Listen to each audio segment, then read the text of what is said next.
അയ്യപ്പ ദർശനം co-sponsored by Woodland pure vegetarian hotel Thodupuzha.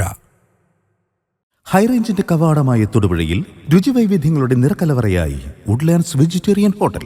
കൈപുണ്യത്തിന്റെ മികവ് തെളിയിച്ചുകൊണ്ട് വിവിധയിനം ദോശകൾ, നോർത്ത് ഇന്ത്യൻ, ചൈനീസ് എന്നിങ്ങനെ കലർപ്പില്ലാത്ത വെജിറ്റേറിയൻ വിഭവങ്ങൾ. ഗ്രഹാതുരത്വം തുളുമ്പുന്ന അന്തരീക്ഷത്തിൽ വിശാലമായ കാർ പാർക്കിംഗ് സൗകര്യത്തോടെ Woodlands vegetarian hotel, Thodupuzha Muvattupuzha road, Madakkathanam, Kochangadi.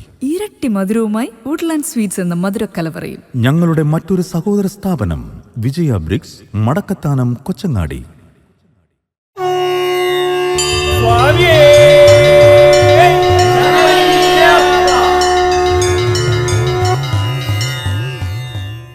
സ്വാമിയേ ശരണമയ്യപ്പ, സ്വാമിയേ ശരണമയ്യപ്പ, ഹരിഹരസുതനാനന്ദചിത്തനയ്യനയ്യപ്പ സ്വാമിയേ ശരണമയ്യപ്പ. സന്നിധാനത്ത് തിരുവുത്സവം 5-ാം ദിവസം ധനു 30-ന് ഭഗവാൻ അയ്യപ്പന് ചാർത്തുന്ന തിരുവാഭരണം അവകളെല്ലാം ചാർത്തി സന്ധ്യയ്ക്ക് ദീപാരാധന കഴിഞ്ഞാൽ ഉടൻ കിഴക്കൻ ചക്രവാളത്തിൽ കാണുന്നത് നക്ഷത്രം മകരജ്യോതിയും, വനാന്തരത്തിലൂടെ നമ്മൾ കാണുന്ന തിരുവിളക്ക് മകരവിളക്കാണ് എന്ന് ധരിച്ചിരിക്കുന്നിടത്താണ് ആ മകരവിളക്കിൻ്റെ സാങ്കത്യം ഇതുവരെ സൂക്ഷിച്ചു വച്ചിരിക്കുന്ന അല്ലെങ്കിൽ നമുക്കറിയാത്ത ഒരു കാര്യം വെളിവാക്കുന്നത്. തിരുവാഭരണത്തിൽ അടങ്ങിയിട്ടുള്ള സാമഗ്രികൾ എന്തെന്ന് സാധാരണക്കാർക്ക് മനസ്സിലായിട്ടുണ്ടാവില്ല, കാണാൻ സാധിച്ചിട്ടുണ്ടാവില്ല. അതുകൊണ്ട് തന്നെ ഭഗവാൻ ചാർത്തുന്ന തിരുവാഭരണ കൂട്ട് 15 വസ്തുക്കൾ അടങ്ങിയവയാണ്. അവ ഏതെല്ലാം എന്ന് നമുക്കൊന്ന് നോക്കാം. ഒന്നാമത്തേത് ഒരു വീരയോദ്ധാവിൻ്റെ തിരുമുഖമാണ്. അതിശക്തമായ കൊമ്പൻ മീശയും അസാധാരണ സുഭഗത്വവും വ്യക്തമാക്കാൻ സാധിക്കുന്ന തിരുമുഖം. രണ്ടാമത്തേത് പ്രഭയാണ്. മൂന്നാമത്തേത് നവരത്ന മോതിരമാണ്. പിന്നെ വ്യത്യസ്തങ്ങളായ മാലകളാണ്. അതേതെല്ലാം കൂട്ടത്തിലുള്ളത് എന്ന് പറയാം. ഒന്ന് മണിമാലയാണ്, ശരപ്പൊളി മാലയുണ്ട്, കൂവളത്തില അടുക്കി വച്ചിരിക്കുന്നത് പോലുള്ള മാലയുണ്ട്, വില്വദളമാല, മനോഹരമായ എരിക്കിൻ പൂ കൂട്ടിയെടുത്തിരിക്കുന്നത് പോലെയുള്ള എരിക്കിൻ പൂ മാലയുണ്ട്. കൂടാതെ സ്വർണ വാളുണ്ട്, സ്വർണ ചുരികയുണ്ട്. ഈ സ്വർണ ചുരിക നമ്മൾ കുറച്ചുകൂടി അടുത്തറിയേണ്ടതായിട്ടുണ്ട്. ഈ സ്വർണ ചുരിക സാക്ഷാൽ അയ്യപ്പസ്വാമി ഇവിടെ പ്രതിഷ്ഠ നടക്കുന്ന സമയത്ത്, മണികണ്ഠന്റെ പ്രതിഷ്ഠ നടക്കുന്ന സമയത്ത് ആ പ്രതിഷ്ഠയിലേക്ക് ശരീരത്തോടുകൂടി അന്തർധാനം ചെയ്തു. അങ്ങനെ ചിരഞ്ജീവിയായി മാറിയ അയ്യപ്പസ്വാമി നട തുറക്കുന്ന സമയങ്ങൾ ഒഴികെ ബാക്കി സമയങ്ങളിലെല്ലാം പൂർണ്ണമായിട്ടും സമാധിസ്ഥനായിട്ട് ഇരിക്കുകയാണെന്ന് വിശ്വസിക്കപ്പെടുന്നു. അദ്ദേഹത്തിൻ്റെ സമാധി എന്ന് വ്യക്തമാക്കാൻ കഴിയുന്ന ജീവസമാധിയാണ് നാം മണിമണ്ഡപം എന്ന പേരിൽ അറിയപ്പെടുന്നത്. ആ മണിമണ്ഡപം ഇരിക്കുന്നിടത്താണ് സ്വാമി നിന്നിരുന്നത്. അവിടെ താൻ ഇവിടെയാണ് നിന്നിരുന്നത് എന്ന് വ്യക്തമാക്കുന്ന ആ സമാധി സ്ഥാനത്ത് നിന്നാണ് ഈ സ്വർണച്ചുരിക ആയുധശേഖരത്തിലേക്ക് കടന്നു വരുന്നത്. വലതു കൊമ്പില്ലാത്ത ഒരാന, ഇടതു കൊമ്പില്ലാത്ത ഒരാന, അയ്യപ്പൻ്റെ തിരുവാഹനമായിട്ടുള്ള പുലി, പിന്നെ ഒരു കുതിര, 2 ലക്ഷ്മി രൂപം.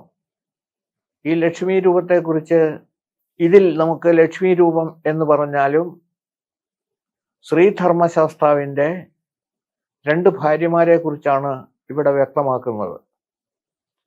പൂർണ്ണ പുഷ്കല സമേതനാണ് ശ്രീധർമ്മശാസ്താവ്.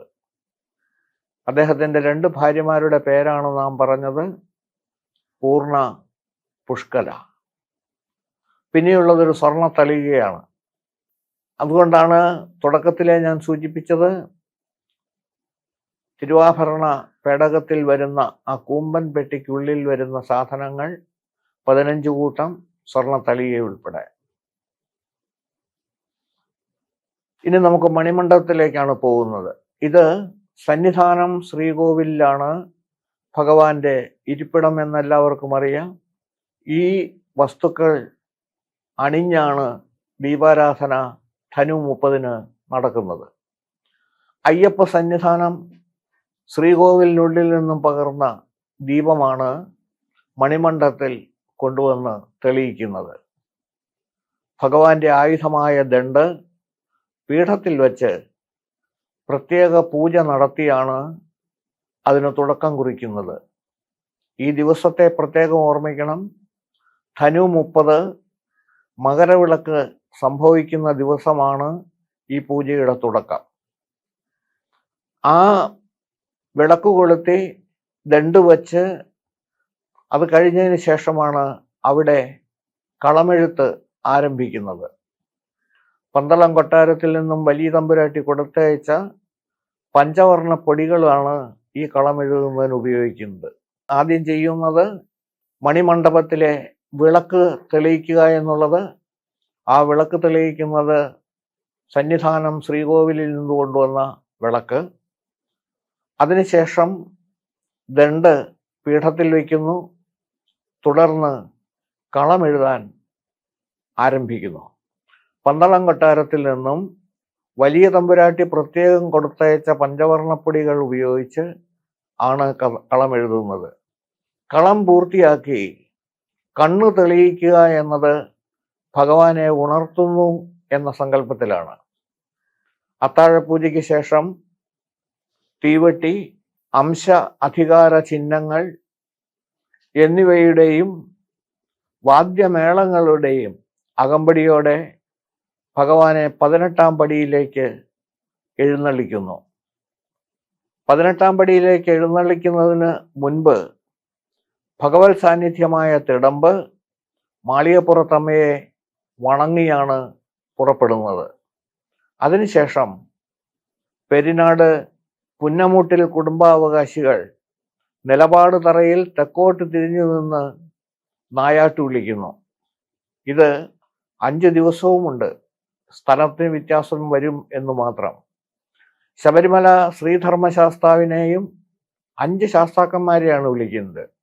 ശബരിമല ശ്രീധർമ്മശാസ്താവിനെയും പന്തളം വലിയ കോയിക്കൽ ശ്രീധർമ്മശാസ്താവിനെയും പെരിനാട് കക്കാട് കോയിക്കൽ ശ്രീധർമ്മശാസ്താവിനെയും പൂങ്കാവിൽ ശ്രീധർമ്മശാസ്താവിനെയും പള്ളിവേട്ട കാട്ടുന്നതായി വിളിച്ചു ചൊല്ലുന്നു.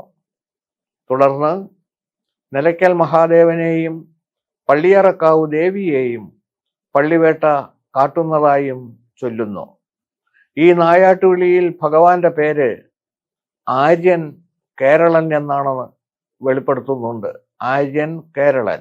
18ാം പടിയിലെ നായാട്ടുവിളിക്ക് ശേഷം എഴുന്നള്ളത്ത്. ഇവിടെയാണ് ശ്രദ്ധിക്കേണ്ടത്. 4 ദിവസവും തുടരുന്നത് ഇത് തന്നെയാണ്. 18ാം പടിയിലെ നായാട്ടുവിളിക്ക് ശേഷം എഴുന്നള്ളത്ത് താളമേള വാദ്യ ഘോഷങ്ങളോടെ സന്നിധാനം വലം വെച്ച് തിരിച്ചു മണിമണ്ഡപത്തിൽ എത്തിച്ചേരുമ്പോൾ മാളികപ്പുറം മേൽശാന്തി നിവേദ്യവും ദീപാരാധനയും നടത്തി മടങ്ങുന്നു. അതിനുശേഷം കേശാദിപാദം പാടി കളം മായ്ക്കുന്നു. ഇത് 1ാമത്തെ ദിവസമാണ്.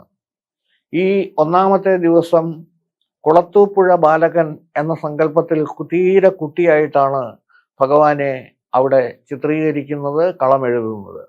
ഇങ്ങനെ തുടർച്ചയായി 5 ദിവസമാണ് ഉത്സവം. 5ാം ദിവസത്തെ ഉത്സവത്തിന് പ്രത്യേകതകളുണ്ട്. അന്നത്തെ എഴുന്നള്ളിപ്പ് ശരംകുത്തിയിലേക്കാണ്. ഇതോടുകൂടി ഭഗവാന്റെ തന്നാണ്ടത്തെ ഉത്സവം പരിസമാപ്തിയിലെത്തു എന്ന് കരുതുകയാണ്. നമുക്ക് 2ാം ദിവസത്തേക്ക് നോക്കാം. മണിമണ്ഡപത്തിലെ കളം ഓരോ ദിവസവും ഓരോ രൂപത്തിലാണ്, ഭാവത്തിലാണ്. 1ാം ദിവസം ബാലകൻ, 2ാം ദിവസം വില്ലാളി വീരനായ കോമളനായ മന്ദസ്മിതം പോകുന്ന ചേതോഹര രൂപമാണ്.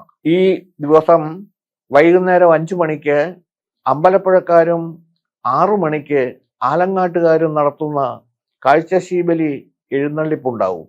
തിരുവാഭരണപ്പെട്ടിയിൽ കൊണ്ടുവന്നിരുന്ന തിടമ്പും കൊടികളും അവരവരുടെ അധികാര ചിഹ്നങ്ങളും കർപ്പൂര താലങ്ങളുടെ അകമ്പടിയോടുകൂടി മണിമണ്ഡപത്തിൽ നിന്നും 18ാം പടി വരെ ഭഗവാനെ എഴുന്നള്ളിച്ച് 18-ാം പടിയിൽ കർപ്പൂര ആരതി നടത്തി സന്നിധാനം ചുറ്റി തിരികെ അവർ മണിമണ്ഡപത്തിൽ എത്തിക്കുന്നു.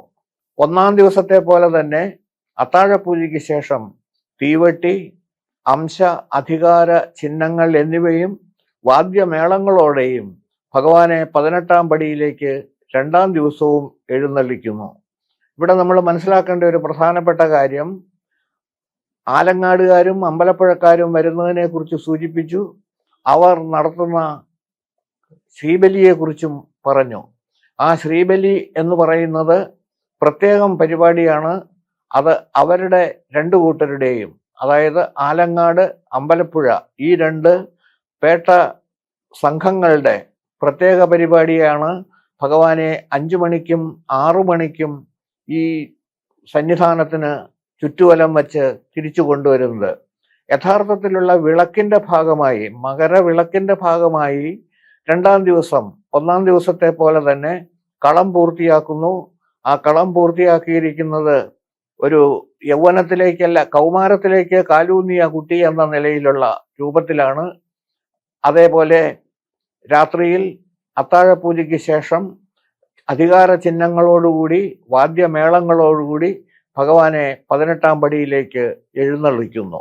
എഴുന്നള്ളത്ത് ആരംഭിക്കുന്നതിന് മുൻപ് ഭഗവത് സാന്നിധ്യമായ തിടമ്പ് മാളികപ്പുറത്ത് അമ്മയെ വണങ്ങിയിട്ടാണ് എല്ലാ ദിവസവും പുറപ്പെടുന്നത്. എഴുന്നള്ളത്ത് 18-ാം പടിയിലെത്തി നിലപാട് നിൽക്കുന്നു. അതിനുശേഷം പുന്നമാട്ടിൽ കുടുംബാവകാശികൾ നിലപാട് തറയിൽ നിന്ന് തെക്കോട്ട് തിരിഞ്ഞു നിന്ന് നായാട്ട് വിളിക്കുകയായി. 18-ാം പടിയിൽ എഴുന്നള്ളത്ത് നായാട്ടുപടിക്ക് ശേഷം താളമേള വാദ്യഘോഷങ്ങളോടെ ശബരിമല സന്നിധാനം വളം വെച്ച് തിരികെ മണിമണ്ഡപത്തിൽ എത്തുമ്പോൾ മാളികപ്പുറം മേൽശാന്തി നേദ്യവും ദീപാരാധനയും നടത്തി മടങ്ങുന്നു. ഇനി 3-ാം ദിവസത്തിലേക്ക് എത്തുമ്പോൾ, ആദ്യത്തെ 1, 2 ദിവസങ്ങൾ, അപ്പം മകരമാസം 2-ാം തീയതി ആണ് ഇന്ന് 3-ാമത്തെ ദിവസം. ഇന്നത്തെ കളത്തിൽ വരുന്നത് രാജകുമാരനായിട്ടാണ്. ഇന്നത്തെ ദിനത്തിന് പ്രത്യേകത ഏറെയുണ്ട്. ഇന്ന് പന്തളം രാജപ്രതിനിധി പങ്കെടുക്കുന്ന ദിവസമാണ്. തിരുവാഭരണ ഘോഷയാത്രയോടൊപ്പം സന്നിധാനത്തേക്കുള്ള തൻ്റെ വരവ് കൊണ്ട് യാതൊരു തടസ്സവും ഉണ്ടാകാതിരിക്കുവാനാണ് പന്തളം രാജപ്രതിനിധി പമ്പയിൽ 2 ദിവസം തങ്ങുന്നത്. 3-ാം ദിവസം ഉച്ചയ്ക്കാണ് അദ്ദേഹം സംഘവും മല കയറി വരിക. സന്നിധാനത്ത് ഭഗവാന്റെ മുന്നിലെത്തുന്ന രാജപ്രതിനിധിയെ തിരുവാഭരണ പെട്ടിയിൽ ഉണ്ടായിരുന്ന സ്വർണ വാൾ നൽകി ദേവസ്വം അധികൃതരും 18-ാം പടിയിൽ കാൽ കഴുകിച്ച് മേൽശാന്തിയും ഉചിതമായി സ്വീകരിക്കും. തുടർന്ന് മണിമണ്ഡപത്തിന് സമീപത്തായി തയ്യാറാക്കിയിരിക്കുന്ന ഗ്രഹം കൊട്ടാര സങ്കല്പത്തിൽ വസിക്കാൻ തയ്യാറായി എന്ന് വിശ്വസിപ്പിക്കുന്ന തരത്തിൽ രാജപ്രതിനിധി വിളക്കു കൊളുത്തി ഗൃഹപ്രവേശം നടത്തും. അതിനുശേഷം മണിമണ്ഡപത്തിലെയും മാളികപ്പുറത്തെയും സന്നിധാനത്തെയും എല്ലാ കാര്യങ്ങളും അദ്ദേഹം നിരീക്ഷിക്കും. തുടർന്ന് ഉത്സവം തീരുന്നതായ 5-ാം ദിവസത്തെയും ഗുരുതി ദിവസമായ 6-ാം ദിവസത്തെയും മുഴുവൻ കാര്യങ്ങളിലും ഭാഗഭാക്കാകുകയും ചെയ്യും. അദ്ദേഹത്തിന് അകമ്പടിയായി പള്ളിക്കുറുപ്പും സംഘവും ഉണ്ടായിരിക്കും. 3-ാമത് ദിനത്തിൽ രാജകുമാര ഭാവമാണ് കളത്തിൽ നിറയുക. കളത്തിൽ നിറയുന്ന പൊന്നുണ്ണിയെ പന്തളം രാജപ്രതിനിധിയും സംഘവും ഹർഷാതിശയങ്ങളോടെ കണ്ടു നിൽക്കുന്നു. 3-ാം ദിവസം മുതൽ രാജപ്രതിനിധി എല്ലാ ചടങ്ങുകളിലും ഒപ്പമുണ്ടാവും. ഇനി 4-ാമത് ദിവസം. 4-ാമത് ദിവസം പന്തളം രാജകുടുംബങ്ങൾക്ക് അവിസ്മരണീയമായ അനുഭവമാണ് കളത്തിൽ നിന്നും ലഭിക്കുക. പുലിവാഹന രൂപമാണ് കളത്തിൽ നിറയുക. കഴിഞ്ഞ 3 ദിവസം നടന്ന ചടങ്ങുകൾ നടത്തി ആശീർവദിച്ച് 5-ാം ദിവസത്തിലേക്ക് എത്തുന്നു. ഇവിടെ വിശദീകരണത്തിന്റെ ആവശ്യമില്ല എന്ന് വിചാരിക്കുന്നു. ഇവിടെ 18-ാം പടി വരെയാണ് എഴുന്നള്ളിപ്പ് വരിക.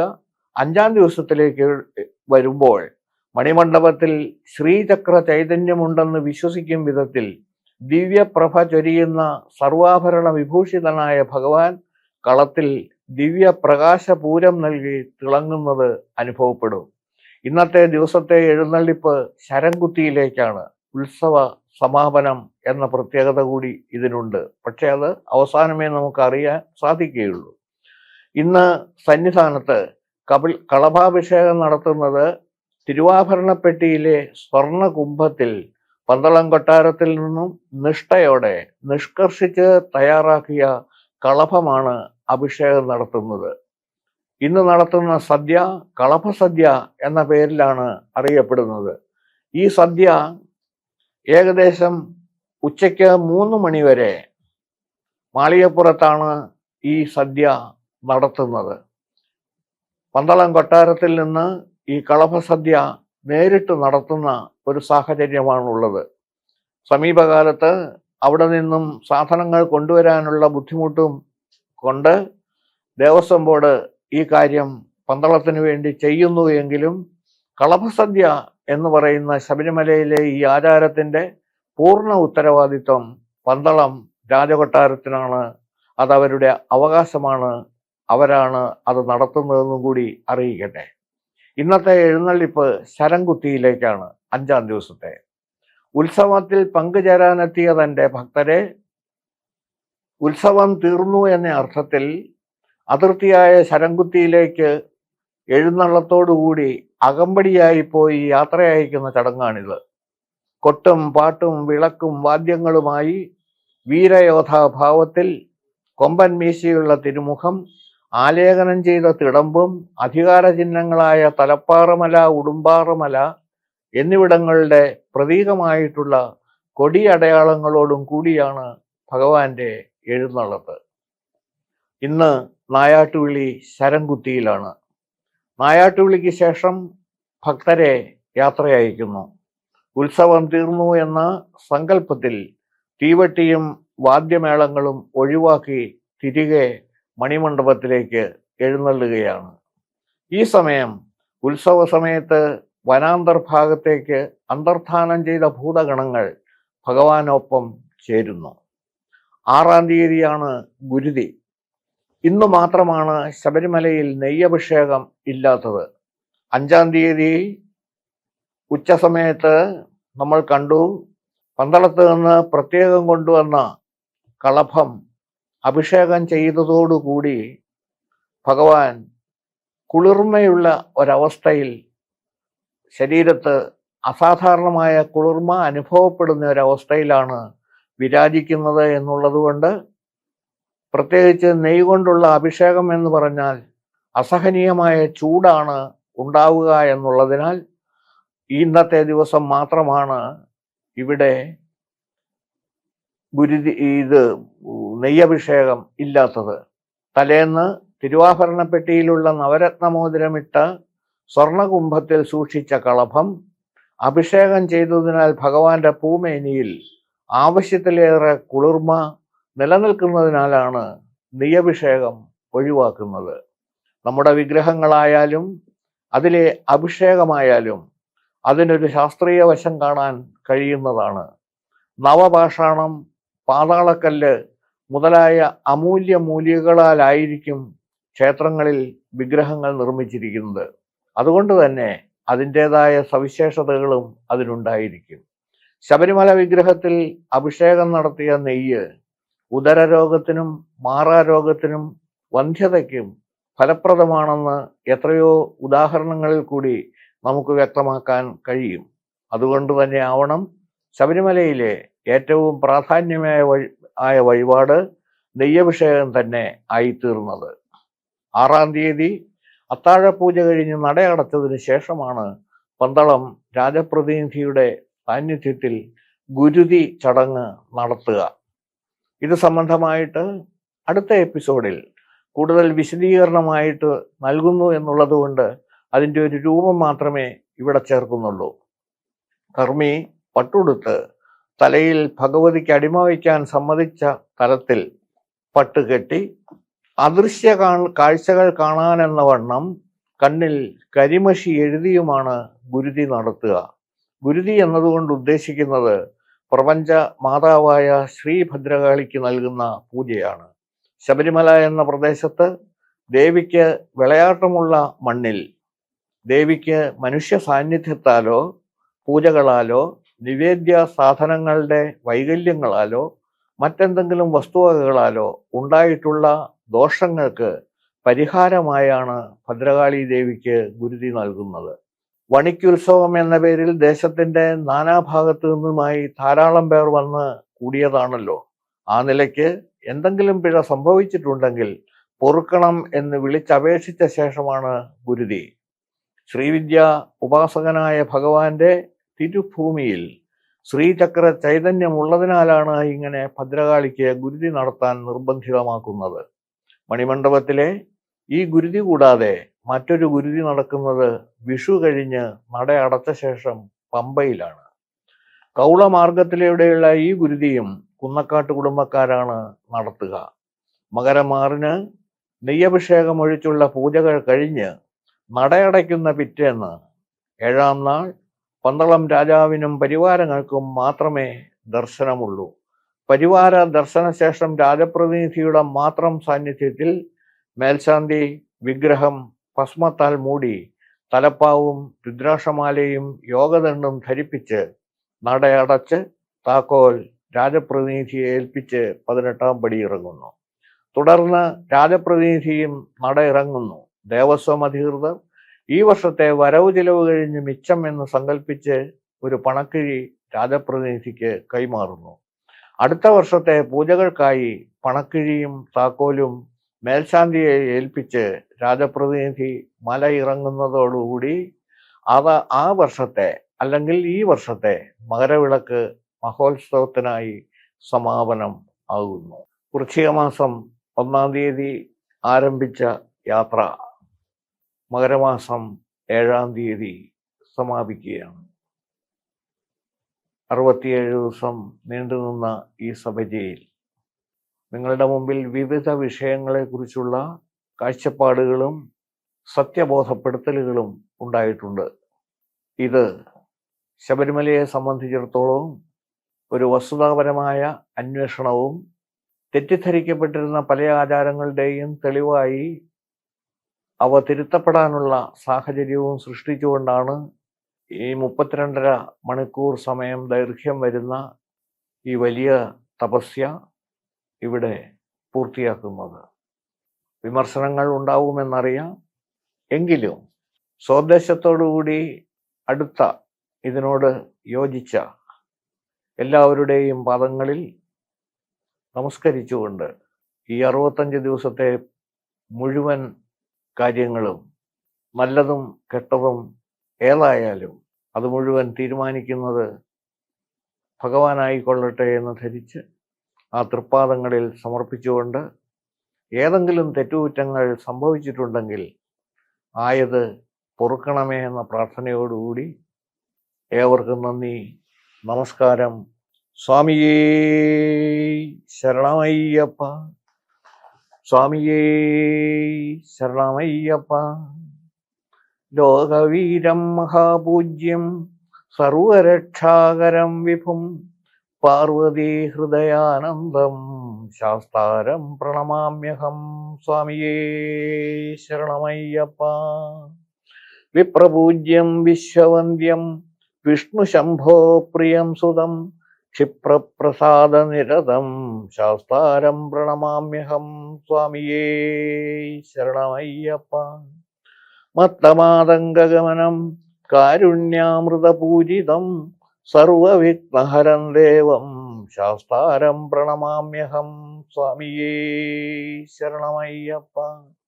അസ്മത്കുലേശ്വരം ദേവം അസ്മത്ശത്രുവിനാശനം അസ്മദിഷ്ടപ്രദാതാരം ശാസ്താരം പ്രണമാമ്യഹം. സ്വാമിയേ ശരണമയ്യപ്പ. പാണ്ഡ്യേശവംശതിലകം കേരളേ കേളിവിഗ്രഹം ആർത്തത്രാണപരം ദേവം ശാസ്താരം പ്രണമാമ്യഹം. സ്വാമിയേ ശരണമയ്യപ്പ. സ്വാമിയേ ശരണമയ്യപ്പ. ഭൂതനാഥ സദാനന്ദ സർവഭൂതദയാപര രക്ഷ രക്ഷ മഹാബാഹോ ശാസ്ത്രേ തുഭ്യം നമോ നമഃ. ഭൂതനാഥ സദാനന്ദ സർവഭൂതദയാപര രക്ഷ രക്ഷ മഹാബാഹോ ശാസ്ത്രേ തുഭ്യം നമോ നമഃ. സ്വാമിയേ ശരണമയ്യപ്പ.